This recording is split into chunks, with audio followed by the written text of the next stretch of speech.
How do the gas stations really make money? The last few months have been a financial tornado, with career-high rising prices and skyrocketing gas prices.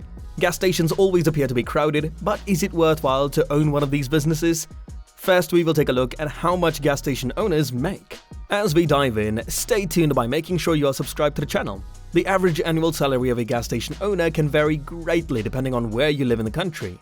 Gas station owners in the Northeast can expect to earn around $69,000 per year on average.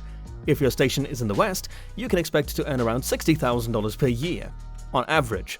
Gas station owners in the Midwest can expect to earn around $61,000 per year on average, while those in the South can expect to earn around $66,000 per year on average. Every industry has its own set of expenses, and some fees and operating costs are the same regardless of the type of business you own. Here are some of the biggest profit drainers for gas station owners. Your location matters a lot. People are less likely to drive a car in an area with plenty of free or low-cost reliable public transportation, so it becomes very difficult to generate profits. While it is not unique to gas station owners, credit card fees are rarely considered in advance. Usually, it is only after reviewing your bank statements that you realize that processing fees are eating into your profits.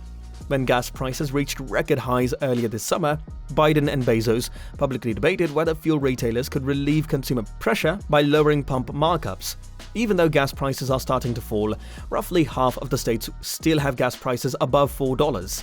It's obvious that purchasers want relaxation at the pump and may be quietly wondering if fuel retailers are making record profits and if they could be doing more to lower prices faster.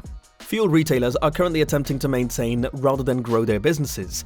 To ask fuel retailers to artificially lower sign prices is to ask them to give up their business. A popular misunderstanding about gas stations is that they are all possessed by huge companies capable of withstanding massive losses.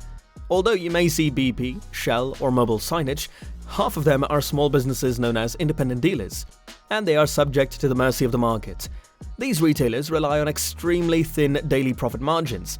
The retail fuels industry, like all industries, experiences high and low margin periods on a regular basis. When fuel retailers have higher profit margins, it is to compensate for losses from lower or negative profit margin periods. The cases were discovered where margins were so thin that retailers were selling at a loss when conducting a comparative analysis of gross profit margins for US gas stations between 2020 and 2022. COVID-19 lockdowns slashed demand in 2020, and then again in the second half of 2022, when COVID-19 variants caused fuel demand concerns. Another common misconception is that the sign price, how much customers pay at the pump, and how much gas stations earn are inextricably linked. Indeed, as prices rise, stations earn less, which is highly traumatic for them. Any seller selling goods with fluctuating underpinning prices has difficulties handling their business. As a result, as oil prices fluctuate, it is stressful not only for consumers but also for fuel retailers. When things are stable, everyone is happy. Eventually, it is not in the best interests of a fuel retailer to keep sign prices high. When it comes to filling up, consumers have many options and have little loyalty as a result. A typical US fuel retailer has at least one challenging gas station within a half-mile radius and at least one competitive gas station within 0.016 miles. In addition to intense rivalry, gas stations must entice customers to visit the pumps. What comes next? Profits have begun to return to the overall mean, and sign prices have followed as the market begins to rebalance. Future prices will be determined by fluctuations in consumer demand for fuel caused by a massive recession and refiner potential caused by the end of Russia's war in Ukraine. Most retailers in 2022 aren't greedy, they're just trying to stay in business.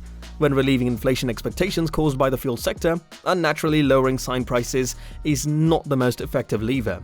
Do you have any plans to get into the gas station business, or do you have any experience with it? Let us know in the comment section. Make sure you are tuned for more such videos by making sure you are subscribed.